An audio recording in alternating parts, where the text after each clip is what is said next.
쿠르스크에서 거의 쫓겨나다시피 했으니까 밑에 다시 벨고로드 지역에 러시아 국경을 넘어서 소규모 침투를 하고 러시아 군들이 확 뚫고 나와가지고 엄청나게 돌파를 하고 있는 걸 볼 수 있습니다. 아마 지도가 업데이트 되면은 저것보다 훨씬 더 많이 돌파가 됐을 거라 생각합니다. 그냥 젤렌스키가 하는 이야기는 다 거짓말이라고 생각하면 오히려 더 맞습니다. 러시아는 지원병이 급증하고 있습니다. 저는 진제1의 군사력 이야기란 블로그를 운영하고 있고요. 5, 6주 만에 다시 나왔습니다. 반갑습니다. 현재 러우 전쟁 상황은 어떻게 흘러가고 있나요? 전반적으로 전황은 가장 최근 겁니다. 이 지도는 우크라이나를 편을 드는 ISW에서 나온 지도를 주로 썼는데요. 전체적으로 보면은 러시아가 이제 주공이 있고 조공이 있고 우크라이나도 공격하는 데가 있습니다. 우선 러시아의 주공은 루안스크에서 하르키프 쪽으로 이렇게 보시면 됩니다. 지도 오른쪽 끝에 있는 빨간 부분에서 좀 파란 부분 쪽으로 가는 것이 이제 주공이고요. 그리고 그 주공을 돕는 조공이 그 밑에 하르키프 작전 내려와가지고 오른쪽으로 루안스크는 리만이 좀 중심지고요. 그다음 세 번째 조공은 도네츠 겁니다. 조금 더 남쪽으로 내려오는데 거기서는 포크롭스크가 아주 가장 중요한 데입니다. 지금 이 전쟁에서 포크롭스크가 가장 격전지고 지금 한 10개월째 거기서 멈추고 있다 생각하시면 됩니다. 뭐 계속 이동해 왔는데 지난 여름 이후에 조금씩 이동해 왔지만 멈추고 있고 그 밑에 네 번째 조공은 남부 자포로자입니다. 주공과 조공은 어떻게 되는가 하니까 주된 공격을 그냥 한쪽만 하고 있으면은 막기 쉬우니까 적을 분산하기 위해서 조공을 하거든요. 그러면은 그쪽으로 분산해가지고 가기 위해서 하는 그런 걸로 생각하시면 되고요. 우크라이나가 공격하고 있는 것은 크루스크고요. 크루스크하고 그 밑에 이제 벨고로드 그렇습니다. 대략 그렇게 돼 있고요. 일단 우크라이나가 공격하고 있는 이제 수미 크루스크 지역을 보겠습니다. 지도에 있는 빨간 부분이 이제 수미 지역이고 하늘색으로 표시되어 있는 게 이제 우크라이나의 수미 주입니다. 지도 빨간 원 바로 밑에 있는 데가 수미라는 도시입니다. 그러니까 그 주의 주도가 되는 것이죠. 지금 크루스크를 공격하면서 이제 우크라이나군은 수미라는 저 도시에서 모든 군사력을 모아가지고 이제 도로로 이렇게 추진을 했다고 생각하시면 됩니다. 그래서 군사력이 손실을 입으면은 저기서 다시 보충을 하고 또 보급도 하고 그렇게 해왔었는데 빨간색으로 표시되어 있는 저 부분이 우크라이나가 가장 많이 진출했던 부분이고요. 그걸 이제 러시아가 차근차근 이렇게 해서 쫓아내고 있고 지금 두 군데 남아 있습니다. 두 군데 남아 있는데 화살표로 표시되어 있는 제가 파란 화살표, 빨간 화살표로 이렇게 표시해 놨습니다. 빨간 화살표가 이제 구에보라는 데고 파란 화살표가 올레시냐라는 뜻인데 올레시냐는 조금밖에 땅을 차지하고 있지 않고요. 우크라이나가 아직까지 이제 크루스크 러시아 지역에 있습니다. 그런데 저기서 상당한 저항을 하고 있고 구에보는 꽤 넓은 지역이지만 그다지 큰 저항은 없습니다. 그냥 숲풀이고 뭐 등등 하니까 시간 좀 걸릴 뿐이고요. 그래서 올레시냐가 굉장히 저항이 많은 지역이다. 그리고 이제 이 전력을 수미에서 이렇게 쭉 해서 추진을 하니까 이제 수미에 대해서 계속 이제 포격을 해왔었습니다. 러시아가. 그런데 최근에는 수미에서 이제 러시아가 두 군데 폭격을 했죠. 한 번은 우크라이나군이 수미에서 시상식 하는 데를 폭격했어요. 근데 거기에 나토군도 들어왔고 그래서 사망을 했는데 사실은 저게 민간인 지역에서 군이 활동하는 것은 사실은 전쟁법 위반입니다. 그러니까 타격을 하는데 민간인을 방패로 삼는 거기 때문에. 근데 지금 전쟁 중이니까 그리고 언론이 서방이 그걸 보도하지 않으니까 이제 러시아는 약간 억울한 그런 생각이 있겠죠.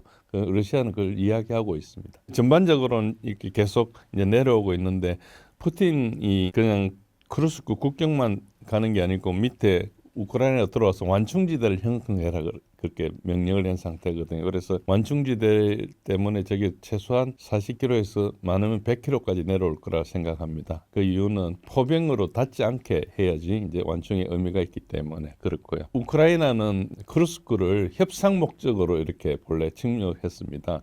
이제 젤렌스키가 하는 이야기가 그였거든요. 그래서 크루스크에서 거의 쫓겨나다시피 했으니까 밑에 다시 오른쪽에 보면은 초록색 동그라미로 되어 있는 벨고로드 지역에 다시 이제 러시아 국경을 넘어서 소규모 침투를 하고 저기 몇 주째 한 거의 7, 8주 정도 된 것 같습니다. 저런 상태가 계속돼 있는데 꽤 전력을 많이 투입했는데도 의미 있는 만큼 진출을 못하고 중대급 플러스 정도가 들어가 있습니다. 그런데 러시아에서도 저게 그다지 중요하지 않기 때문에 더 들어오지만 못하게 하고 있는 정도고요. 그 다음에 이제 러시아의 주공은 아까 말씀드린 대로 루한스크 지역입니다. 빨간색으로 표시된 위에 부분이 루한스크 오블라스트, 루한스크 주고요. 그리고 오른쪽에 있는 파란색으로 되어 있는 부분이 우크라이나의 카르키프 주입니다. 오블레스트로 되어 있는데 저 땅이 다 우크라이나 땅인데 왜 러시아냐 이렇게 그렇게 구분하느냐 하시겠지만은 22년 9월에 저 네 개 주를 러시아가 합병을 했습니다. 주민 투표를 해가지고 그 주민들이 다 러시아에 가겠다고 해가지고 합병을 낸 상태입니다. 물론 우크라이나는 아직 자기 땅이라고 이야기를 하고 있죠. 그런 상태고요. 그래서 이제 현재로 그렇게 보시면은 아직까지 국제적으로 승인은 받지 못했지만은 그런 식으로 저게 러시아 땅이라고 주장하고 있고 왼쪽에는 이제 러시아도 아직 우크라이나 땅이라고 주장하는 쪽을 이제 들어간 거예요. 그래서 보시면 상당히 많이 들어가지고 하르키프 쪽은 많이 들어와 있습니다. 그 밑으로 쭉 순서가 있는데 그림으로 보시면은 그냥 동그라미 크기로 보시면은 저게 어느 정도 격전이 일어나고 있는지 대략 알 수 있습니다. 그래서 그 밑에 리만과 오를립 그리고 포크롭스크 남쪽 그리고 다시 동그라미 맨 위에 올라가면은 쿠피안스크가 있습니다. 화살표 끝 부분에 있는 큰 동그라미 쿠피안스크는 큰 도시인데 거기가 이제 꽤 중요한 도시라서 저기서 이제 꽤 오랫동안 러시아하고 우크라이나가 하루 뺏었다 하루 뺏겼다 이런 일을 하고 있고요. 몇 달째. 그리고 이제 자세히 보시면 그 쿠피안스크하고 쿠피안스크 남쪽 그 두 동그라미 사이에 자세히 보시면 포켓이 형성되어 있습니다. 아직까지는 포켓 끝이 꽤 넓어서 저기 포위할 수 있는 수준이 아닌데 조금 더 진출하면 저게 이제 포위를 할 수 있는 수준이 됩니다. 양 끝이 모이면 이제 포위망을 형성하게 되는 것이거든요. 그런 식으로 아주 천천히처럼 보이지만 계속 진행되고 있다 이렇게 생각하시면 되고요. 그 하르키프 방향의 상세도입니다. 이 상세도는 그 아까 쿠피안스크 지역을 좀 확대한 거고요. 하르키프 방향에서 이제 자세히 보시면은 러시아군의 오스콜 강이라는 강을 도강한 상태입니다. 도하를 하게 되면은 이제 큰 장비를 가지고 오지 못하기 때문에 보통 소규모 병력으로 가서 상대방을 제압하고 그리고 조금 더 확보가 되면 병력이 더 들어가고 그리고 조금 더 확보가 되면은 중화기를 좀 가지고 중화기도 확보하고 조금 더 멀리 가가지고 강 쪽으로 타격할 수 있는 적을 제거하면은 이제 예를 들어 포병을 제거할 정도 되면은 부교 같은 걸로 와가지고 큰 장비가 가고 이런 식으로 도하 작전을 하거든요. 그런 과정의 쪽이 있는데 이제 강을 여러 군데로 세부적으로 들어가가지고 이제 강 건너서 보통 우리 교두보러 가기도 하고 저 같으면 하안이니까 하안두보러 가기도 하는데 스트롱홀드를 이제 잡습니다. 그러면 거기를 잡아놓으면은 그게 상당히 강력한 방어 진지가 되기 때문에 거기서 적들을 이렇게 제어를 할 수 있죠. 그러면 아군이 이제 상당히 갈 수 있는 그런 상태입니다. 그래서 꽤 여러 군데 교도보를 형성했고 그래서 저게 쭉 교도보 형성되기 때문에 쿠피안스크 북쪽을 이렇게 러시아가 이제 계속 확대를 하고 있죠. 자세히 보시면 화살표들이 있고요. 왼쪽에 있는 그 부대 표시들은 그 우크라이나의 부대 표시입니다. 그래서 큰 것들은 네모는 사단이고 사다리꼴로 모형으로 되어 있는 저것들은 이제 여단이고 밑에 삼각형은 대대고 그냥 아무것도 없는 사각형은 연대고 이런 식으로 미군이나 우리의 단대어 표시하고 조금 다른데요. 뭐 몇 번 보시면 금방 익숙할 수 있습니다. 그래서 저 큰 동그라미가 있는 데가 본부고 이런 식으로 돼 있으니까 군사력이 저렇게 배치되어 있구나 이렇게 이해하시는 데 도움이 될 겁니다. 그 정도고 여기서는 진출선이 하루 아침에 팍팍 바뀌지가 않습니다. 그래서 그렇게 계속 가고 있고요. 그 밑에 리만 지역은 요게 지금 한 일주일 한 열흘 전쯤 자료입니다. 그런데 요걸 왜 다시 보여드리는 거니까 요것보다 더 최근에 업데이트된 자료가 없어서 지도 자료가 없어서 그렇습니다. 2주 정도 사이에 왼쪽 그림과 오른쪽 그림을 보면은 러시아 군들이 확 뚫고 나와가지고 엄청나게 돌파를 하고 있는 걸 볼 수 있습니다. 아마 저 지도가 업데이트 되면은 저것보다 훨씬 더 많이 돌파가 됐을 거라 생각합니다. 리만이란 도시는 지도 제일 밑에 하단에 지금 화면 끝자락에 있는 거기가 리만이라는 도시인데요. 저기가 그래도 가장 큰 도시라서 이제 그렇게 이야기를 하고 있고요. 더 밑에 도네츠크로 내려오면 열거해놓은 저 도시들이 쭉 이제 주요 전투입니다. 지금 보시면 대부분 상당히 많이 격전이 일어나고 있고 러시아가 좀 침투를 많이 하고 있다 이런 걸 알 수 있습니다. 상세한 도시명을 생략하겠습니다. 가장 중요한 포크롭스크입니다. 포크롭스크가 이제 도네츠크에 가장 중요한데 이게 지난 10개월간 겪어지고 저 지도를 제가 그리는 것을 보시면은 ISW 지도에서 제가 보조선을 넣었습니다. 일단 동그라미 안에 있는 데가 포크롭스크 지역이고 저기가 물류 중심입니다. 자세히 보시면 철도가 여러 군데 가고 있고 고속도로도 굉장히 많이 있습니다. 그래서 남쪽으로 동쪽으로 북쪽으로 서쪽으로 이게 가는 중요한 데라서 러시아군도 그냥 들어가면은 피해가 많기 때문에 포위를 하기 위해서 지금 한 10개월째 저기 서서히 서쪽으로 전진하면서 이렇게 싸고 있습니다. 그 포위망을 형성하고 있는 게 즉 빨간 화살표 두 개가 동쪽과 서쪽을 포위망을 쭉 형성하고 있고 우크라이나군은 한 11개 여단을 보내가지고 왼쪽에 있는 화살표 즉 서쪽에 있는 러시아 전진하는 그 날개를 차단하고 있습니다. 그래서 파란 선으로 끈한 그 양쪽에서 이제 차단하고 있고 앞에서도 차단하고 있고 그래서 러시아가 상당히 저기서 고전하고 있다가 다시 물러났다가 뭐 이런 게 반복하고 있는데 최근에 한 일주일 사이에 러시아군이 상당히 많이 진전을 보고 있다. 그래서 또 시간이 지나면 조금 더 갈 건데 저기가 이제 큰 중요한 게 포크롭스크라는 도시를 완전히 파괴할 생각이 없기 때문에 조금 더 어렵게 되고 서쪽에서 오고 있는 저 도로들 중에 상당 부분을 그 러시아군이 물리적으로 통제하고 있고 물리적이 아니더라도 화력으로 갈 수 있는 정도까지 가까이 와 있다. 그래서 상당히 저것 때문에 북쪽의 루한스크 전선에도 우크라이나로 영향을 받고 있다. 이렇게 보시면 됩니다. 포크롭스크 지역에 러시아가 하루 공격한 횟수가 있는데요. 그 공격 횟수가 이제 빨간색입니다. 그리고 파란색은 그 한 5일째 그 무빙 에버리지라 생각하시면 되고요. 저렇게 되고 있는데 최근에 제가 한 며칠 업데이트가 안 된 자료인데 한 일주일 업데이트가 안 된 자료인데 약간 다시 올라가고 있는 걸로 지금 파악하고 있습니다. 저기서는 계속 공방전이 일어나고 공격을 하고 있다 이렇게 생각하시면 됩니다. 이제 그 밑에 남쪽에 자포로자 전선은 사실 이건 조공 중에 조공인데요. 최근에 이제 활발한 공세를 해서 한 달여 전부터 좀 활발한 공세를 했습니다.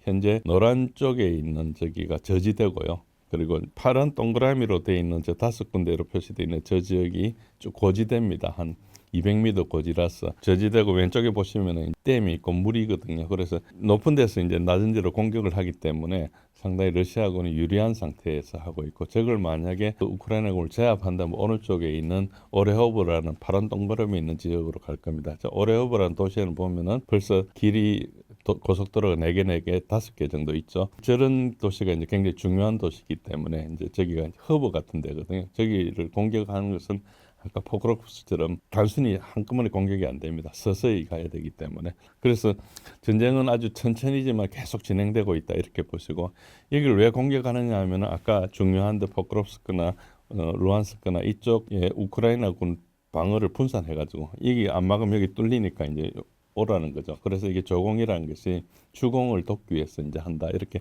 이해하시면 됩니다. 그리고 여기는 이제 드네프로입니다. 드네프로는 오른쪽 지도에 있는 것처럼 동그라미가 있는데 저기도 굉장히 중요한 도시고 드네프로가 우크라이나 3대 도시입니다. 1도시가 키예프고 2도시가 하르키프고 3도시가 드네프로고 저기는 공업도시입니다. 여기 무기 만들고 하는 공장이 많이 있는 그 오래된 도시고 저걸 이제 지금은 드네프로 포크롭스크라고 이제 이름 붙였는데 어쨌든 그 도시고요.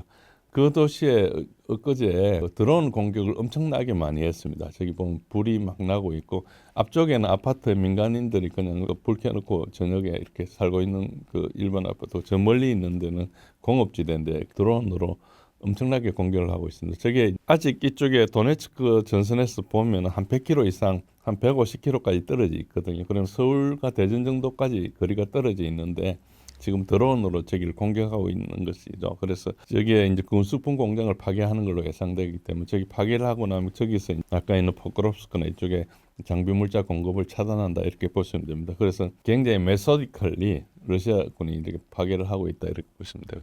전황은 좀 말씀드리고 이제 우크라이나군의 이런 손실입니다. 지금 러시아군 발표한 걸 가지고 이제 우크라이나군 인원 손실을 보는데 어제 4월 17일 날짜로 이제 116만 명을 돌파했고요. 저 수치는 러시아에서 발표한 거니까 약간의 뭐 바이어스가 있을 수도 있는데 그래서 뭐 그 수치가 얼마냐 이건 논란이 되게 많고요. 그러나 전반적으로 추세는 일정하다고 봅니다. 그래서 오른쪽에 그 맨 끝에 있는 초록색 동그라미로 표시되어 있는 부분이 보시면은 전반적으로 굉장히 작년 8월 달에 피크를 찍었다가 지금은 좀 내려와서 왔다 갔다 하고 있는데 지난 겨울이 이상 난동으로서 이제 진흙탕이 많았다. 그 라스푸티차라 그러거든요. 그게 한 4월 달까지는 진흙탕이 있습니다. 우기가 이제 겨울이거든요. 저쪽에는 몬순 지역이니까 여름이 우기인데 저기는 이제 겨울이 우기입니다. 그래서 저기 4월 달이 지나면은 좀 땅이 단단해지기 때문에 비가 그치고 하기 때문에 기동이 좀 많이 되면 달라질 거라고 예상을 하고 있습니다. 또 하나는 우크라이나군이 병력이 너무 모자라 가지고 조금 적게 손실을 입지 않느냐 이런 가정도 했는데 아직까지 저 부분에 대해서 가정만 하고 있지 확정할 수 있는 것은 없고요. 그런 추측을 하고 있습니다. 그 정도로 보시면 되고요. 그런데 이제 한 가지 여기 더 말씀드릴 것은 손실 누계 그래프가 오른쪽이 이제 우크라이나군 손실, 그 왼쪽이 2차 대전 때 독일의 손실 누계 그래프인데 추세가 좀 비슷합니다. 저게 무슨 말인가 하니까 전쟁 끝에는 굉장히 가파르게 손실이 생깁니다. 그러니까 의지가 꺾이고 물자나 병력이 떨어지고 하면서 손실이 많이 발생하는데 그래서 저는 종전이 거의 항복이라 그러죠. 항복할 때가 몇 달 남지 않았을 거라 이런 조심스러운 생각을 하고 있습니다. 저 그래프는 그렇게 보여주고 있거든요. 저게 뭐 그래프 추세가 전쟁을 정확히 이야기할 수 있는 건 아닌데 그래서 조금 그런 생각을 하고 있고요. 러우 전쟁에 중국 군인이 갑자기 나온 이유는 무엇이라 보시나요?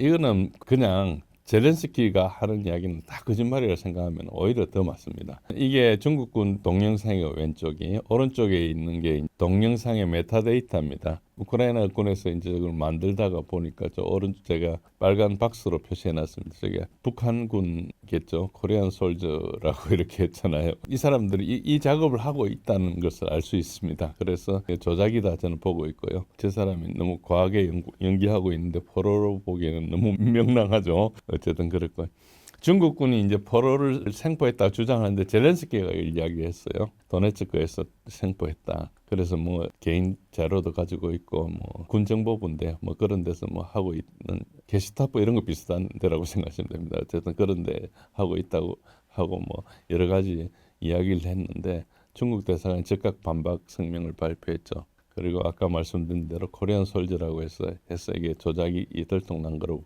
사람들 보고 있고요. 우선 군에서 하는 게 아니고 대통령이 이런 걸 발표한 자체가 이상한 겁니다. 대통령이 포로 2명 잡았다는 것을 발표한다는 것은 자기가 나서서 포로라는 것을 군에서 발표하면 지나갈 걸 자기가 소위 말해서 비웃수가 많이 나오는 거 아닙니까? 그것도 마찬가지. 북한군 포로 조장도 마찬가지입니다.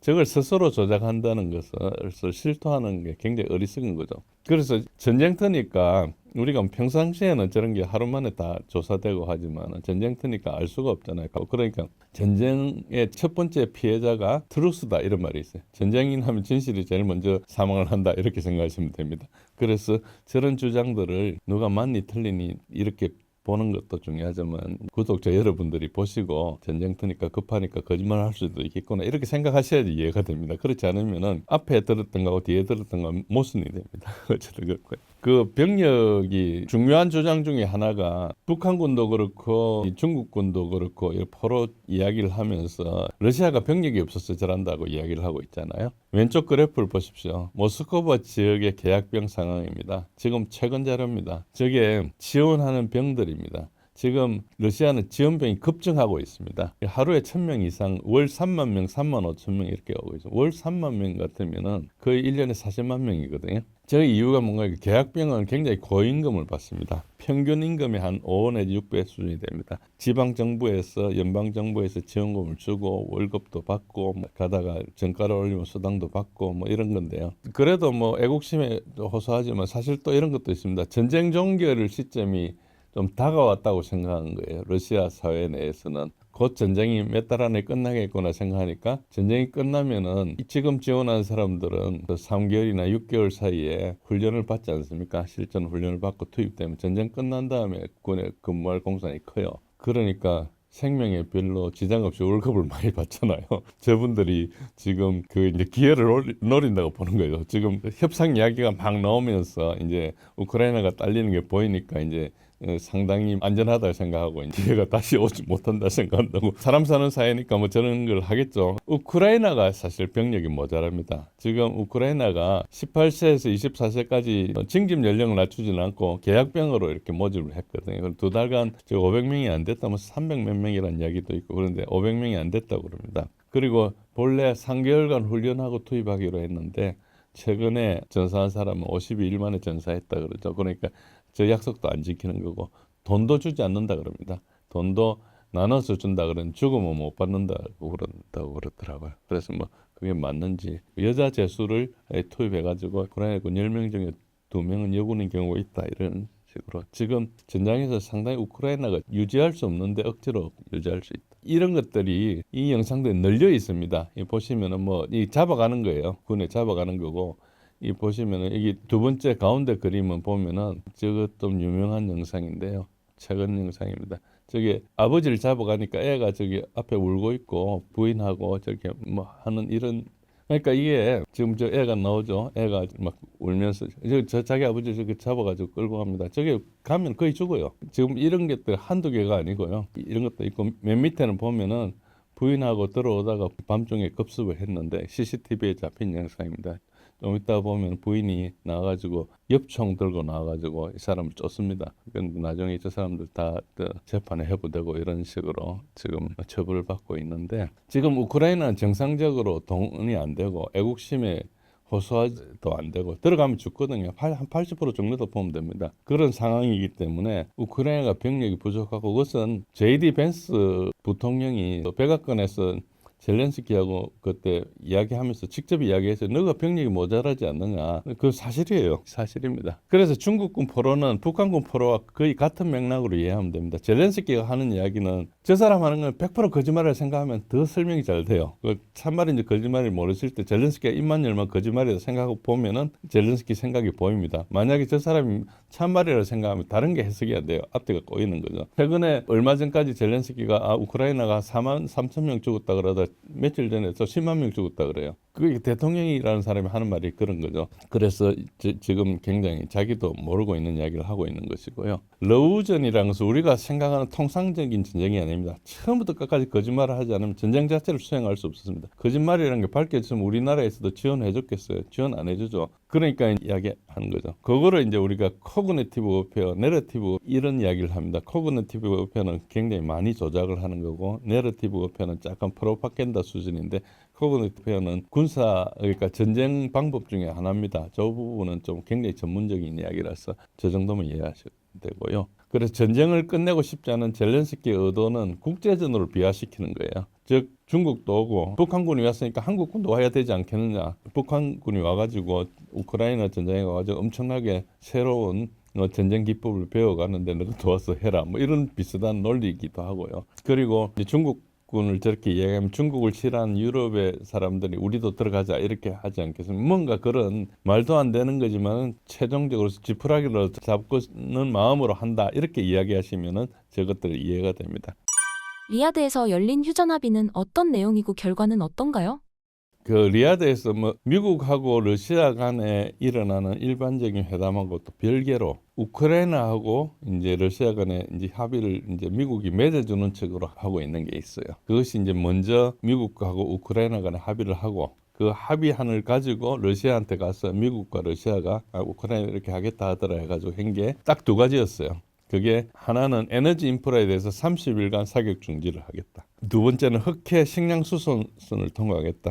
오데사 항이나 미콜라이프 항에서 식량을 실어 가지고 아프리카 쪽으로 이제 배달을 하면은 아프리카에서 이제 식량난으로 굶주리는 가난한 나라 사람들한테 도와준다는 명분이죠. 그런데 첫 번째 에너지 인프라에 대한 30일간 사격 중지는 어제 날짜로 끝났습니다. 3월 18일부터 4월 17일까지 이렇게 했습니다. 러시아는 즉각 합의를 준수했습니다. 그때 푸틴 대통령하고 트럼프 대통령이 통화를 하고 끝나자마자 바로 군에 지시를 해가지고 에너지 인프라를 공격하러 가는 드론 2개를 하나는 방공포로 하나는 항공기로 자기가 쏜 미사일을 자기가 요격을 했습니다. 근데 우크라이나는 그때부터 이때까지 하루도 쉬지 않고 위반했어요. 그래서 4월 17일자로 저게 종료됐다. 두 번째 흑해 식량 수송선 통과 저거는 저 합의가 세 번째인가 두 번째인가 합의된 겁니다. 과거에도 합의를 했었는데 그 식량 커리더로 해가지고 식량을 하는 것은 인도주의적으로 합의를 했습니다. 그런데 이제 그 식량 수송선에 나토가 무기를 숨겨가 들어간 거죠. 그래서 이제 그 정보를 가지고 러시아가 그 식량 수송선을 포격을 했죠. 그러니까 무기가 있으니까 엄청나게 큰 폭발이 일어나죠. 그래서 이제 합의했다가 합의가 깨진 겁니다. 그런데 이번에 다시 그걸 합의해 준 겁니다. 그래서 저 식량 수송선 통과는 그 합의가 유지되고 있습니다. 그리고 첫 번째 합의는 시간도 종료됐고 위반한 사건을 전부 기록해가지고 미국 측에 러시아가 이야기했기 때문에 미국에서 저 문제를 해결해 줘야 되는데 일단 모르쇠로 하고 있죠. 그래서 저 부분은 앞으로 협상하는데 미국한테 굉장히 불리할 겁니다. 합의를 했는데 안 지키는데 과거는 그렇다 하더라도 트럼프 네가 하면서도 그러면 네 말을 어떻게 믿느냐 이 부분이 가거든요. 그래서 이제 미국이 엄청나게 어려울 겁니다. 미러 간의 협상은 계속 진행 중입니다. 계속 중이고 얼마 전에도 위트코프 특사가 푸틴을 만나기도 하고요. 키릴로 드미트리에프 러시아의 협상팀 한 사람도 워싱턴에 가고 뉴욕에도 가고 했었죠. 그런 것들이 계속 일어나고 있고 그 내용들은 하나도 밝히지 않고 있습니다. 그래서 우리가 이제 짐작으로 이야기하고 있는데 그것은 굉장히 사안이 복잡하기 때문에 어느 정도 진행될 때까지는 이야기를 안 할 걸로 예상돼서 다 여러분이나 저나 같이 추측하는 영역에 있습니다. 그런데 협상 자체는 미국은 휴전을 요구하고 있고 러시아는 근본 문제를 해결을 요구하고 있습니다. 가장 큰 게 뭔가요? 제가 이제 과거에도 주장을 했는데 협상보다 종전이 빠를 것이라고 이야기했습니다. 저 내용은 조금 약간 저 협상이 얼마나 어려운가를 묘사하기 위해서 제가 약간 임팩트 있게 만든 말이고요. 약간 모순적이죠. 협상보다 종전이 빠르다는 것. 그러니까 협상이 그 정도로 어렵다는 걸 이야기했습니다. 현재 요구 조건과 현재 상태가 너무 큰 괴리가 있고요. 그렇습니다. 그래서 밑에 이제 러시아가 요구하는 사항들이 이제 소문으로 좀 떠들고 있는데 저거 이제 헤르손하고 전 아까 이야기한 4개 주를 러시아 걸로 인정해주고 국경에서 30km 완충지대를 조성하자 뭐 이런 이야기가 있었는데 어쨌든 저것도 서방에서 만들어낸 소문일 수 있어요. 저것도 러시아가 안 받아들입니다. 러시아는 30km, 뭐 50km 이런 게 중요한 게 아니고 미래 위협이 없어야 하는 걸 보장하는데 협상만 하면 어기고 안 지키고 하니까 보장할 수 있는 방법은 지리적인 것밖에 없다. 그래서 많이 떼놔야 된다 이런 생각으로 이제 하기 때문에 그럴듯하고 있죠. 그런데 과거에 외교적으로 뭐 대통령들이 나와서 이야기했는데 다 거짓말했고요. 메르켈이 그 자백을 했죠. 그러니까 OSC는 이제 유럽에서 그걸 감시하는 데인데 거기서도 이제 아무 이야기도 안 하고 그랬죠. 데이터는 쌓아놨지만 아무 이야기를 안 하니까 배신과 실패를 경험했기 때문에 러시아는 웬만하면 수용하지 않을 겁니다. 이번에 전쟁을 했기 때문에 다시 또 전쟁할 수 없으니까 빨리 끝내겠다는 거고 전쟁을 안 해도 될 만큼 좋은 방안을 들고 오면은 이제 협상을 하겠다는 그런 걸로 보시면 됩니다. 러우 전쟁이 더 장기화된다면 어떤 양상을 보이게 될까요? 전반적으로 이제 유럽이 가장 큰 문제입니다. 사실은 차트를 보시면은 처음에 바이든 정부 때 전쟁을 할 때는 미국과 유럽과 우크라이나가 한 몸이 돼가지고 러시아랑 이렇게 대응을 했는데 지금은 미국이 대리전쟁의 당사자에서 중재자로 변신을 시도하고 있거든요. 그러니까 형식적으로 우크라이나하고 러시아가 싸우고 있는데 유럽은 아직 그대로 우크라이나를 지원하고 있습니다. 근데 미국이 저렇게 중재자로 한다는 것도 약간 위선이에요. 지금도 다 대주고 있거든요. 전쟁의 당사자고 지난달 말에 나온 그 3월 29일자 뉴욕타임즈 기사를 보면 대리전이 아니고 직접 전쟁을 사실상 한 거를 실토하고 있습니다. 제 블로그에는 그걸 번역해가 설명을 다 해놨거든요. 자세히 보면은 대리전 수준이 아닙니다. 미국이 직접 지시했고 심지어는 영국에서 인사권도 형성했어요. 그러니까 그 나토 말 안 듣는 장군을 해임해라고 영국 국방장관이 공식적으로 요청도 했어요.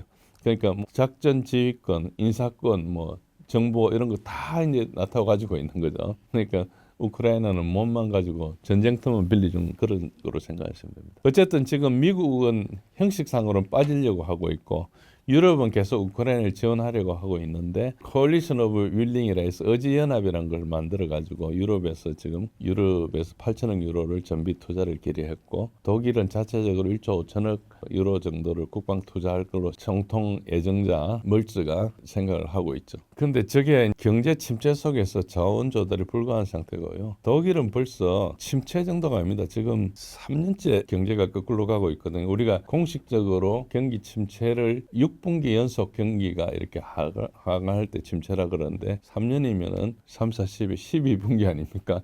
그러니까 굉장히 독일 경제가 나쁜 거죠. 그런 상태에서 저 돈을 어떻게 조달하는지 의심스러운 거죠. 그리고 유럽은 이미 러시아하고 가스를 단절하고 그 에너지를 안 쓰기 때문에 굉장히 고비용의 미국의 에너지를 써야 됩니다. 그러면은 유럽 자체가 굉장히 고비용 국가가 됩니다. 경쟁력이 없어지는 거죠. 유럽에서 만드는 벤츠나 BMW나 아우디 이런 자동차가 앞으로 싸구려밖에 될 수 없습니다. 그러니까 비용이 비싸니까 엄청나게 비싼 걸 가지고 고가로 받으려면은 다른데 경쟁력이 차에 밀리지 않겠습니까? 그래서 거의 독일은 망했다고 보시면 됩니다. 살려면 에너지가 중요하기 때문에 에너지를 지금 밑에 카스피해에서 이렇게 해가지고 끌어오려고 하고도 있고 한데 저게 계획대로 잘 되지가 않고 있고요. 논의만 되고 있고. 어쨌든 제일 빠른 길은 러시아하고 같이 살면 됩니다. 러시아는 경쟁자가 아니고 보완 관계에 있기 때문에. 그런데 어쨌든 유럽은 그런 상태에서 이야기하고 있고요. 왜 저 Coalition of Willing이라는 그 의지 연합이 저는 부채 연합이라 하거든요. 보시면은 GDP 대비 정부 부채 비율입니다. 뭐 그리스, 이태리 같은 나라는 남유럽은 그렇다 하더라도 지금 영국이 지금 100% 가까이 99.7%에서 97% 왔다 갔다 하는데요. 제일 그 부채 비율이 낮은 데가 독일입니다. 63%인가 그렇습니다. 나머지 프랑스도 거의 끝에 있고요. 뭐 그런 식으로 돼 있기 때문에 말 그대로 의지밖에 없는 거죠. 그러니까 영국, 독일, 프랑스는 군대도 없고 돈도 없는 상태입니다. 우리 시스템을 옛날에 넘치는 의욕에 딸리는 실력이라고 그럴 거예요. 그 다음에 이제 전 나라들 중에서 반발을 하잖아요. 그래서 뭐 여러 나라들이 반발을 하고 있습니다. 헝가리 같은 데서 반발을 하고 있고요. 뭐 몇 나라들이 반발하고 있는데 앞으로 돈이 모자라기 때문에 돈 내는 때 가면 저게 좋은 말로 못 할 거예요. 그래서 그게 안 되고 제 생각에는 돈을 찍어낼 거다. 그래서 그 CBDC 같은 걸 해서 할 거다 그렇게 생각합니다. CBDC는 뭐 여러분들이 알고 있기로는 그걸 가지고 우리 뭐 금융을 통제하고 앞으로 그게 오면은 우리가 뭐 어떻게 되고 이런 썰들이 많은데 그거 다 웃기는 소리입니다. 지금 CBDC 상태에 우리가 금융거래 이런 것들이 전부 다 모니터 되고요. 트리더는 그때 트럭 운전사들이 시위하는 것을 어떻게 막았습니까? 트럭 운전사들 계좌를 동결해가지고 막았어요. 하루 벌어서 하루 먹고 사는 사람들한테 은행 계좌를 동결하니까 살 방법이 없어가지고 항복했죠. 그러니까 이미 CBDC 같은 부작용은 다 일어나고 있어요. 왜 CBDC를 하느냐? 근본적으로는 돈을 그냥 찍어내려고 하는 거예요. 그러니까 결국은 본드를 발행하거나 세금을 더 걷어서 해야 될 이야기를 그걸 더 이상 못할 한계가 나오니까 새로운 걸 뭐 가진 것처럼 해가지고 그냥 찍어내려고 하는 거죠. 결과는 똑같습니다. 인플레가 오는 거죠. 여러분들이 러우전을 5가지 차원으로 봐야 된다. 제가 이제 패트릭 바압이라는 독일 언론인이 최근에 이제 저런 이야기를 했습니다. 그래서 저도 우크라이나 전쟁을 보다가 굉장히 복잡해가 잘 이해가 안 되는데 이걸 보고 나니까 설명이 잘 돼서 제가 한번 소개해 드립니다. 첫 번째는 2013년 마이단 때부터 시작된 우크라이나의 내전입니다. 내부에서 누가 정권을 잡냐. 근데 쿠데타로 끝났죠. 그 다음에 두 번째는 우크라이나 대 도네츠크, 루한스크의 이제 그 쿠데타에 대해서 계속 반발하고 시위하고 이러다가 하다 보니까 이제 돈바스 전쟁이 됐어요. 그 돈바스 전쟁이 그 민스크 1, 2 협정을 하다가 그게 다 안 돼가지고 2021년 러시아가 들어왔습니다. 저 전쟁은 하나의 연속으로 되고 있습니다. 우크라이나 대 지금 러시아계 사람들하고 지금 러시아 국가가 그리고 저 분리 공화국들은 다 러시아에 지금 편입되어 있어요. 아직까지 국제적으로 인정을 못 받았을 뿐이지 러시아에서는 자기 법에는 자기 영토로 보고 있는 거죠. 자기 국민으로. 세 번째는 러시아에 대한 미국이나 나토가 유럽에 우크라이나를 통한 대리 전쟁을 하고 있습니다. 그런 프리즘으로 한번 보셔야 되고요. 네 번째는 서구의 쇠퇴를 둘러는 세계 경제 전쟁이 일어나고 있습니다. 미국을 중심으로 하는 단극 체제하고 브릭스를 중심으로 하는 다극 체계의 전쟁이 일어나고 있고, 다섯 번째는 서구의 엘리트들이 자국민에 대항하는 전쟁이다. 그래서 계급 전쟁이다. 국민들의 의사하고 관계없이 돈을 쓰고 막 전쟁을 하고 하는 거예요. 그리고 국민들의 지지를 받는 주권을 지키려고 하는 쪽에 대해서는 계속 핍박을 가하고 있죠. 조지아에서도 그랬고 루마니아에서는 대선을 했는데 1차 투표에 1등한 사람을 2차 투표를 투표하고 있다가 거의 50% 이상 이기고 있는데 그 사람을 체포해가지고 무효로 했어요.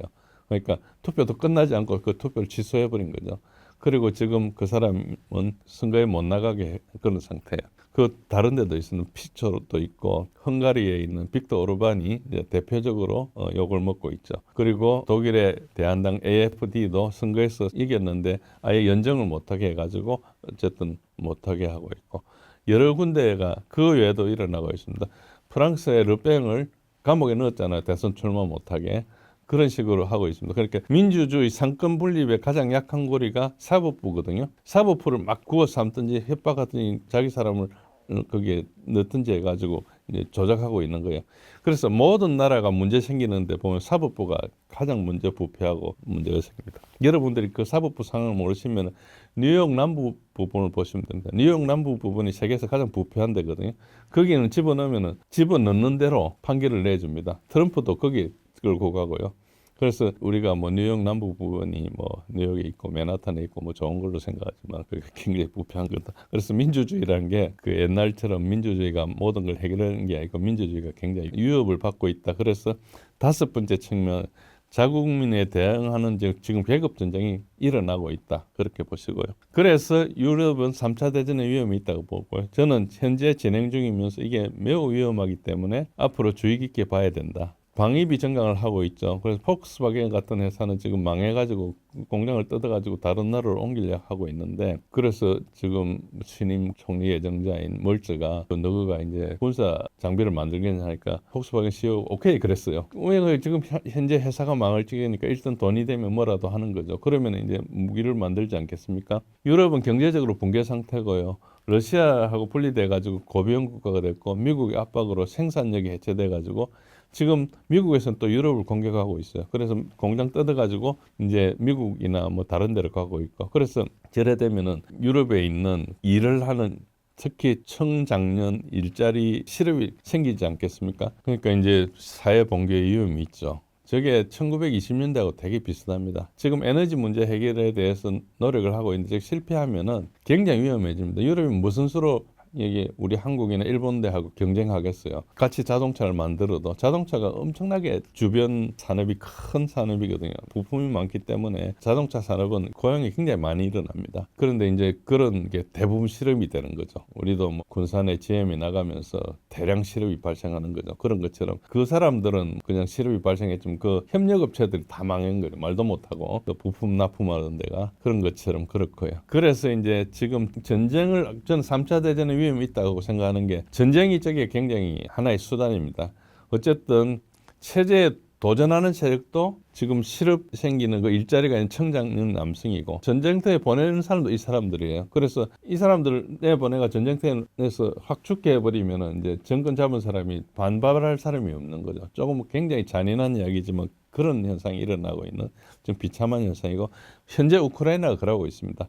우크라이나 청년이 없어요. 다 잡아가고 있고 다 없어지죠. 그러니까 반대 세력도 없는 거예요. 그래서 이 상황이 1920년대와 굉장히 유사하기 때문에 지금 유럽이 하고 있는 모습을 보면 전혀 이성적으로 가고 있지 않고 있거든요. 그래서 저게 충분히 가능한 시나리오고, 망하는 이 죽자 이런 거하고 비슷한 그런 현상으로 가고 있다. 굉장히 위험한 상황이라고 보시면 됩니다. 유럽이 트럼프가 와서 같이 휴전하자 하면은 쉽게 휴전하고 협상하고 종전을 할 거로 생각했는데 전혀 다른 반응을 보이기 때문에 그렇습니다. 자신만만했던 트럼프가 쉽게 종전 못 시키는 이유는 무엇인가요? 트럼프를 말씀하셨으니까 트럼프가 러우전 관련해서 모순성이 있습니다. 왼쪽의 그림은 이게 예멘에 있는 폭격입니다. 그래서 대통령이 저렇게 트루스 소셜이라는 뭐 토익 같은 데 제가 올렸어요. 저게 이제 후티 반군들이 모여가지고 공격하려고 준비하고 있는데 했다 이런 건데, 사실은 저게 종교적 모임이라는 이야기가 많습니다. 물론 이제 정보 확인되지 않기 때문에 우리는 알 수가 없어요. 당연히 정보를 확인해가지고 저기에 반군들이 모여서 공격 준비한다는 무슨 첩보가 있었겠죠. 그런데 그렇지 않을 수도 있는 거죠. 어쨌든 저게 좀 이상한 겁니다. 트럼프는 러우전 종식 이유를 아주 사람들이 많이 죽어나가니까 너무 아깝다고 이렇게 이야기를 해요. 감정적으로 어필하는 말이죠. 근데 위에 왼쪽을 보면 생명을 아까워한다는 게 약간 빈말같이 보이고요. 지금도 현실은 미국이 플러그를 뽑으면 바로 종전 가능합니다. 물자와 정보와 모든 걸 대주고 있거든요. 그러니까 뽑으면 돼요. 그런데 계속 지금 앞으로 이제 대줄 겁니다. 아마 바이든 때 했던 것들이 거의 이제 다 가고 있거든요. 그리고 또 백악관에서 이야기하면서 젤렌스키한테 자기는 제벌린을 줬고 바이든은 종이를 줬다. 협상하는 종이를 줬다는 이야기죠. 그걸 젤렌스키 이야기한 거예요. 그래서 자기가 러우전의 무기 제공자라는 걸 선언한 거예요. 그걸 가지고 러시아 탱크를 부쉈다고 자랑스럽게 이야기하는 거예요. 그러니까 이야기하는 게 생명이 아깝다는 게 위선일 가능성이 많죠. 트럼프는 이 전쟁에서 체면만 차릴 수 있으면 빠질 거라고 저는 보고 있습니다. 그래서 그걸 가지고 광물 거래와 휴전 협정 이런 걸 계속 주장하고 있는데 거의 씨도 안 먹히는 이야기를 하고 있는 겁니다. 물론 어떤 우리가 모르는 거대한 거래가 있을 수 있습니다. 그런데 푸틴 입장에서는 트럼프를 믿지 않습니다. 사실은 미국 대통령 누구도 믿지 않죠. 물론 트럼프가 바이든보다는 조금 더 도덕적이라고 생각할 수도 있고 그런 생각을 했을 수는 있습니다. 그러나 트럼프는 엄연히 대리전의 당사국이 미국 대통령이고 인간적으로는 트럼프가 바이든보다 나을지도 모르죠. 바이든은 협상 자체를 안 했으니까. 그렇지만 사실 바이든을 바랬을 수는 있어요. 푸틴 입장에서는 바이든은 예측 가능하거든요. 근데 이제 트럼프가 예측이 불가능하니까 그럴 수도 있고 어쨌든 뭐 푸틴 마음은 알 수가 없는 거죠.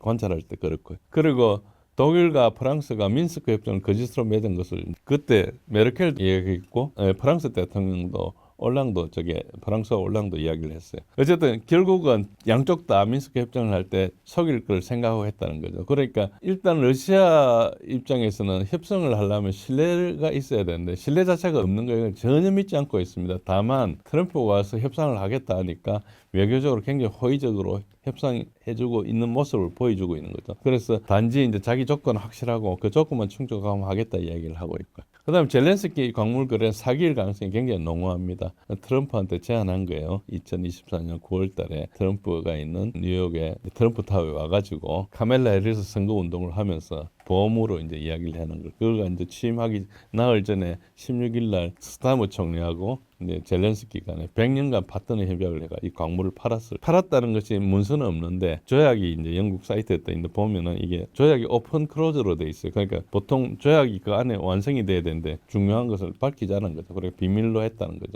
영국이 왜 광물을 가졌겠습니까? 영국은 제조업 국가가 아니거든요. 그 광물을 가진다고 해서 광물을 담보로 해서 뭔가를 발행하려는 거다. 영국 금융국가니까. 그 말은 영국이 지금 굉장히 재정적으로 엄청난 위기에 와 있다. 곧 영국이 디폴트 날지 모릅니다. 파운드화나 이런데 너무 헤비하게 하시다가 손해 볼 수 있어요. 어쨌든 뭐 다른 유로도 마찬가지고 달러도 마찬가지고 하기 때문에 그렇긴 하지만은 뭐 전쟁이 나면 사람들이 미국으로 다 몰리니까 달러가 좀 올라가긴 하죠. 어쨌든 그렇습니다. 일단 젤렌스키가 트럼프한테 먼저 제안해놓고 아직 사인하고 있지 않습니다. 뭐 백악관에 가서 했던 거 뭐 그 전에 여러 차례가 있었는데 사인하지 않고 있는데 다음 목요일날 한다고 또 트럼프가 올렸더라고요. 트럼프는 젤렌스키가 곧 사인할 거란 이야기면 좀 몇 달째 하고 있어요. 그래서 광물 협정을 러시아는 이제 무시할 수도 있죠. 뭐 별로 되지도 않는 건 뭐 미러 관계가 개선되면 인정하는데 사실은 저기에 큰 장애가 될 가능성도 좀 있습니다. 물론 미국이 힘이 세니까 영국하고 했던 협약을 깰 수도 있지만 저 부분은 굉장히 불확실해서 알 수가 없다 그런 거고요. 그런 상황이 있습니다. 러시아가 휴전에 적극적으로 임할 조건은 무엇인가요? 지금 러시아는 일단 러시아 입장을 여러분 생각해 보시면은 러시아는 2008년도에 우크라이나와 조지아의 나토 가입을 예고한 이후에 사실 고립무원에 있었어요. 그러니까 나토 32개국이 계속 동진을 해가지고 이제 우크라이나까지 온 거라고 생각하고 있는 거예요. 그거를 이제 푸틴이 그때 당시 이야기를 했거든요. 그런데 그때 당시 조지 부시 대통령이 그냥 밀어붙여 버렸어요. 그리고 2014년도 마이단 쿠데타로 이제 우크라이나가 저렇게 바뀌면서 압박을 하니까 전쟁을 준비했을 거라고 생각합니다. 했다는 증거는 없어요. 그러나 지금 무기나 이런 거 보면 굉장히 많이 발달됐기 때문에 그때부터 준비했다고 볼 수 있는 거고요. 그리고 러브전을 2022년도에 시작하면서 그냥 우크라이나한테 한번 해본다고 하진 않았을 거예요. 그래서 끝까지 가면 나토 32나라하고 전쟁을 생각하고 있을 겁니다. 그래서 러시아는 아무도 같은 편이었기 때문에 가까운 중국도 중립을 지키는 거죠. 그러니까 결국은 자신을 지키는 게 힘이라고 생각했기 때문에 지금 현재 만약에 러시아가 3년 동안 우크라이나하고 전쟁을 하다가 굉장히 전쟁 수행 능력이 축소된 상황이면은 나토가 언제든지 침략할 수 있거든요. 그래서 그런 전쟁을 하지 않고 지금 러시아는 전쟁에서 압도적으로 승리하고 있다. 즉 많은 예비를 가지고 지금 항상 나토가 언제 들어올지 모르는 걸 준비하고 있다. 그러니까 앞에는 희생을 줄이면서 빨리 갈 필요가 없죠. 우크라이나 군만 죽이면 되는 거니까 뭐 그런 식으로 하고 있다 이렇게 생각을 하시면 됩니다. 그러면은 러시아 입장에서는 굉장히 지금 자신 있게 나오는 것은 나토하고 붙을 준비가 돼 있다고 이렇게 보시면 됩니다. 그리고 손실 비교를 보시면 이것은 과거에도 했던 건데 지금 최근 걸 좀 업데이트했습니다. 그래서 뭐 손실은 우크라이나가 벼랑벼사의 피해가 많고 저 수치들은 공개되지 않기 때문에 지금 제 추정치라서 확답 드릴 수는 없고요. 그렇게 분석을 해보니까 저 범위에 있다는 것이고요. 굉장히 중요한 기타 지표가 포병 탄약 소모량인데 보통 전투에서 인원 손실의 80%가 포병에 의해서 발생합니다. 그래서 포병이 러시아가 포탄이 많다는 걸 우리가 다 알고 있죠. 미국이 우크라이나 포탄을 모자라가지고 우리나라한테 빌리러 오고 그랬더라고요. 그걸 탈영자도 굉장히 많고 최근에 아직 한 달은 안 됐습니다. 3월 20 며칠인가 시체는 러시아하고 우크라이나가 1대1로 교환하지 않고 있는 거 다 줍니다. 포로는 1대1로 교환을 해요. 내 포로가 더 잡힐 수도 있으니까 아껴놔야지 나중에 교환할 수 있으니까 1대1로 하는데 밑에 있는 그 시체 교환 추세하고 비율 추세를 보시면은 25.97대 1입니다. 왼쪽부터 이제 비율이 쭉 올라왔습니다. 그런데 가장 낮을 때도 3.5대 1 정도 됐어요. 그러니까 저 수치들이 뭐 시체 교환 비율이 정확하게 손실 비율하고 일치한다 이렇게 말씀드릴 수 없지만 저게 그냥 양쪽에 같은 비율로 혹은 러시아가 뭐 미국이 주장하듯이 러시아가 더 손해를 더 많이 입었다면 형성될 수 없는 거거든요. 그래서 지금 저런 간접 지표지만은 저걸 참고해 보면은 우크라이나가 엄청 손실이 많다는 걸 알 수 있습니다. 그래서 정치가들이 하는 말을 믿지 마라 하는데 사실 믿지 않는 게 좋고요. 그리고 각국의 휴전 협상안이 있는데 러시아는 항상 근본 문제를 해결하자. 그래서 이제 작년 6월 14일 날 라인을 설정한 게 있습니다. 그리고 그 라인에서 시간이 계속 경과하면 추가 영토를 요구할 겁니다. 그 준 14 라인이 4개 주하고 크림을 승인하는 거하고 우크라이나의 중립과 비무장화, 우크라이나 군이 경찰 수준으로 하면 돼요. 그러면은 완충지대를 많이 둘 필요가 없어요. 군은 포병이나 장거리 화력을 가지고 있기 때문에 군이 있으면은 완충지대가 몇십 킬로 있어야 되거든요. 근데 경찰 수준으로 무장하면은 그런 무기가 없지 않습니까? 그러니까 뭐 그거는 되는 거죠. 그런 식으로 러시아는 다시는 전쟁을 하지 않게 해달라는 것이고요. 미국은 더 이상 돈 쓰지 않고 전쟁에 빠져나올 걸 이야기하고 있어요. 그래서 뭐 딜이나 미르관계 개선이나 투자 그래서 협의를 하고 트럼프는 정치인이라기보다 비즈니스맨이거든요. 그러니까 이제 저쪽으로 신경을 쓰는 거죠. 유럽은 문제가 뭔가요? 평화 제한이 없습니다. 지금도 트럼프하고 푸틴하고 이야기를 못 하는 거예요. 유럽의 외교 수장인 카야 칼라스가 푸틴이 범죄자인데 어떻게 대화를 하냐 이렇게 이야기를 하고 있어요. 웃기는 이야기죠. 외교 수장의 자질이 없는 거죠. 초등학생도 저런 이야기를 하지 않습니다. 외교는 전쟁하지 않고 대화하기 위해서 하는 채널인데 누구라도 대화를 해야죠. 어쨌든 그래서 그 이야기가 뭔가요? 러시아랑 계속 전쟁을 하겠다는 겁니다. 그래서 만약에 휴전을 하면은 유럽이 군비 투자할 시간을 주는 것으로 러시아는 인식하겠죠. 그래서 계속해서 군대 파견을 계속 이야기하고 있습니다. 그래서 결국 저게 전쟁을 준비하는 행위다. 한두 번 꺼낸 이야기가 아니고 상당히 하고 있거든요. 그래서 저런 식으로 좀 구도가 짜져 있다 생각하시면 저걸 보시면은 휴전 협상이 성립될 것 같습니까? 전혀 지금 수렴한 지점이 없지 않습니까? 다 딴소리 하고 있거든요. 그러나 러시아가 그 외교적으로 협상을 하는 것처럼 이렇게 보이고 있을 뿐이죠. 근데 협상 못하겠다 자리 차고 나온 건 아니고 왜냐하면 러시아는 유리하기 때문에 뭐 말만 안 들어주면 되거든요. 그래서 이제 계속 듣고 있는 거죠. 트럼프, 젤렌스키 회담 이후 미국은 우크라이나에 어느 정도 지원을 해주고 있나요? 사실은 뭐 지원을 끊었다고 볼 수도 없어요. 끊었다고 이야기를 하는데 사실도 확인도 안 되고 며칠밖에 되지 않았고 사실상 계속 지원해주고 있고 아직도 바이든 행정부에서 결정한 사항을 지원해주고 있습니다. 지금 이제 미국하고 EU 관계 작년 12월 말 기준으로 이렇게 한 겁니다. 지금은 금년 들어서 EU가 조금 더 지원해줬기 때문에 근소하게나마 EU가 조금 더 지원액이 좀 많을 겁니다. 그러나 미국에서도 이제 추가 지원을 위한 의회 결의가 필요할 겁니다. 아마 그런데 그걸 하게 되면 이제 이 전쟁이 트럼프의 전쟁이 되는 거예요. 바이든의 전쟁에서. 그래서 저거 전에 빨리 끝내고 싶어 하는 거예요. 그래서 트럼프가 계속 푸틴을 말로 압박하는데 계산 착오일 가능성이 많고 정보 실패일 가능성이 많아요. 바이든 때 했던 정보들을 업데이트하지 않고 이제 계속 이어가는 거죠. 지금 유럽 사령관, 그러니까 미국 유럽 사령부 US EUCOM이라고 그럽니다. 그 사령관 카볼리가 나와서 미 상원에서 적어하는 걸 보니까 적은 문서가 떠 있습니다. 18페이지짜리 문서인데 제가 보니까 한 70%가 거짓말이 있더라고요. 그래서 제가 그 시간이 없어서 그 반박을 안 쓰는데 다 거짓말이에요 하는 게. 그러니까 카볼리 같은 사람은 자기 곧 퇴임하고 방산업체 가야 되니까 뭐 그런 이야기를 하고 있는 거죠. 굉장히 부패된 사회예요. 우리가 그 사람은 불법은 아니거든. 미국이 법을 다 허용했기 때문에 부패되고 뭐 대부분 사성 장군들의 80%가 방산업체 취직하지 않습니까? 그런 사회예요. 그런데 어쨌든 그 지원에서 굉장히 중요한 게 C4ISR입니다.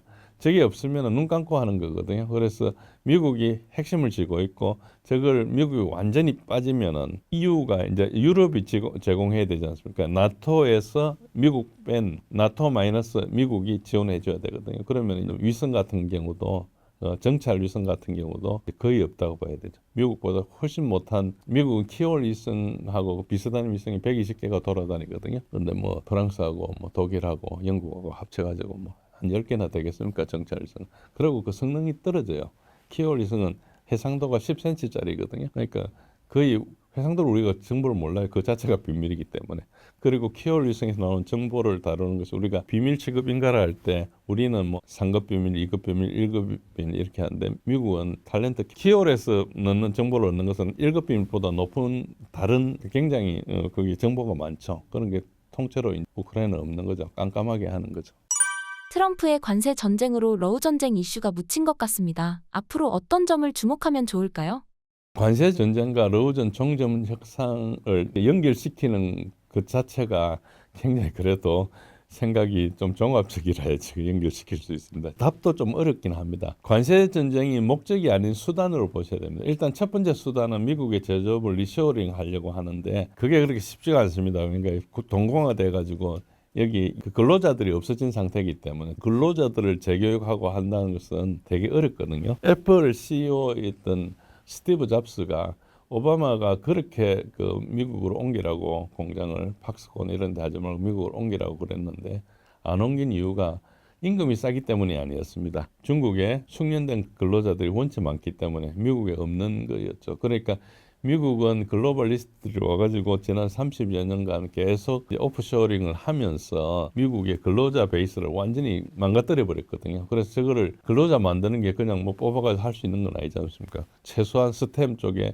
교육을 받아야 되고 그래가지고 이쪽에 전문으로 만들어야 돼. 그게 쉽지 않은 거죠. 그리고 두 번째 이제 관세 전쟁하고 큰 관세를 이야기하고 우리가 보기에는 굉장히 혼란스럽지 않습니까? 뭐 20몇 프로 때렸다, 60몇 프로 때렸다, 뭐 취소했다가 중국한테 더 했다 이게 하는데 사실은 글자 그대로 쫓아가시면 여러분 잘 이해 못할 수 있습니다. 트럼프의 의도는 적과 아군을 구분하기 위해서 할 가능성이 되게 높습니다. 지금 트럼프가 하고 있는 것은 엄청나게 큰 전쟁을 하고 있거든요. 국내 글로벌리스트, 해외 글로벌리스트하고 내셔널리스트하고 하고 있어요. 그래서 심지어는 머스크 같은 사람은 유럽에서 주권을 지키겠다는 뭐 르팽이나 뭐 이런 사람들이 정치적으로 공격을 받을 때 항상 유럽을 비판해요. 유럽이 이제 그 적이라고 생각하는 거죠. 예를 들어서 이제 이번에 타국에 90일 유예해주면서 중국을 막 공격했지 않습니까? 하면서 이제 처음에 엄청나게 인디펜던스 데이라 그랬나요? 그걸 하면서 우리나라 25%, 일본 24% 이런 걸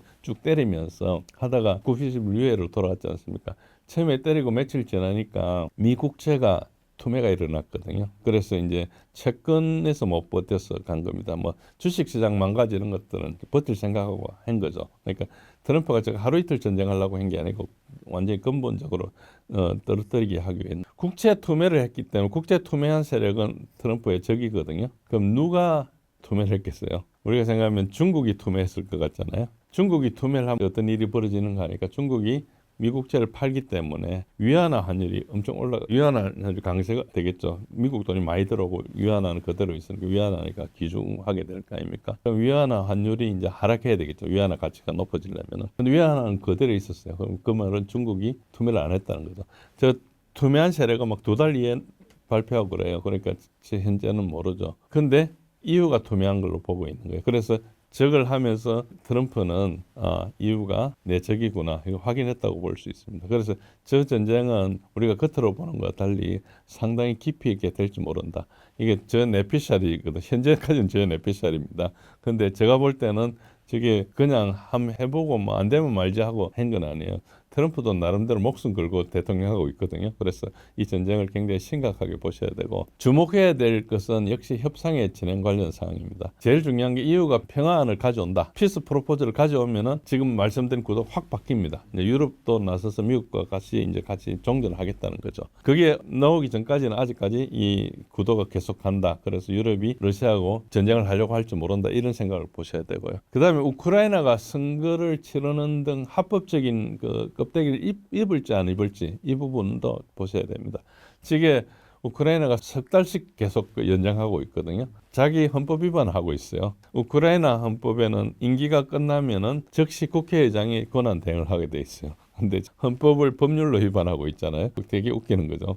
우크라이나가 지금 완전히 독재 사회라는 걸 알 수 있는 거죠. 그다음에 미국과 우크라이나의 협상 여부를 봐야 됩니다. 미국과 우크라이나가 지금 전혀 협상이 되고 있지 않는데 그나마 광물딜을 가지고 이제 조금 뭔가 할 거라 말 거라 하고 있는데 저는 아직까지도 저거 사인하기 전까지 알 수 없다고 봐야 됩니다. 백악관에서 일어난 그 2월 28일이었거든요. 지금 벌써 2달이 다 지나갑니다. 사인을 할 것 같으면 옛날에 했겠죠. 뭐가 그게 중요한 게 있는지 모르지만은 그렇고요. 그 다음에 러시아의 협상안입니다. 러시아가 전혀 자기 스탠스를 물러나고 있지 않는데 그걸 혹시 바뀔 가능성이 있는지. 그 다음에 또 뭔가 그러니까 과거 노보로시아라는 에카테리나나 이런 18세기 이때부터 확보했던 그 땅을 자신의 영토로 점령할 건지, 그러니까 거기가 오데사, 미콜라예프, 하르키프, 드론을 공개했던 드네프로, 포크롭스크 저기를 점령할 건지, 그까지 갈 건지 이게 지켜봐야 할 사항입니다. 지금 같아서는 갈 걸로 보입니다.